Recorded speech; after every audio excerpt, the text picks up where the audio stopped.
సర్టిఫికెట్లు వాళ్ళ కులాల పేర్లు సరిగ్గా రావాలన్నా, బీసీలలో ఉండే సంచార జాతుల యొక్క కులాల సర్టిఫికెట్లు పేర్లు కరెక్ట్గా రావాలన్నా ఇప్పటి నుండే మనం అధ్యయనం చేయాలి.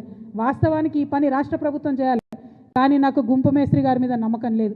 మొన్ననే బీసీలను మోసం చేసిండు, మొన్ననే మన సంఖ్య తక్కువ చేసి చూపించిండు, మొన్ననే మన సంఖ్య తగ్గించాలని చూసిండు. కాబట్టి ఈ అధ్యయనం ఒక బాధ్యతాయుతమైనటువంటి సంస్థగా జాగృతి చేపడుతున్నది. సమగ్రమైనటువంటి నివేదిక తయారు చేసి కేంద్ర ప్రభుత్వానికి ఇవ్వబోతా ఉన్నాం. అందరూ బీసీ పెద్దల్ని కూడా కలుస్తాం, విద్యావంతుల్ని కలుస్తాం, వారిలో ఉండే మేధావి వర్గాన్ని కలుస్తాం. ఏ కులంలో ఏ ఉపకులాలు ఉన్నాయో ఆ పట్టికేందో తీసుకుంటాం, ఏ ఏ పేర్లతో ఉన్నాయో తీసుకుంటాం. దీనికోసం మా వంతుగా ప్రయత్నం చేస్తాం. వాళ్ళని విచారణలు చేసింది ఈ ప్రభుత్వం. రిజల్ట్ ఏమొచ్చింది? 1.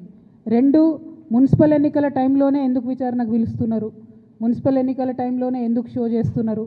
ఇప్పుడు పబ్లిక్ అటెన్షన్ ఎందుకు డైవర్ట్ చేస్తున్నారు? ఎందుకంటే బీసీలు అడగద్దు, 42% మాకు ఎందుకు ఇవ్వాలని అడగద్దు. హైదరాబాద్ మహానగరంలో చాలా నగరాలలో ఎంత రిజర్వేషన్ వచ్చింది? 31% వచ్చింది. కొన్ని చోట్ల 36 వచ్చింది, కొన్ని చోట్ల 37 వచ్చింది.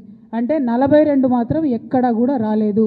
ఆ 42 అడగొద్దు అనేటటువంటి ఉద్దేశంతో ఎన్నికలు అనేటటువంటిది మున్సిపల్ కేంద్రాలలో జరుగుతున్నాయి కాబట్టి మరి ఫోన్ ట్యాపింగ్ అనే విషయం ఎక్కువ పట్టణ ప్రాంతాల్లో ఈజీగా అర్థమవుతుంది కాబట్టి ఆ అడ్వాంటేజ్ తీసుకోవడానికే ఇవాళ విచారణకు పిలిచిరు తప్పితే ఆ విచారణ తుదముడుతుందని కానీ ఆ విచారణ వల్ల నాలాంటి బాధితులకు న్యాయం జరుగుతుందనే నమ్మకం నాకు కాంగ్రెస్ ప్రభుత్వం మీద, గుంపు మేస్త్రి గారి మీద లేదు.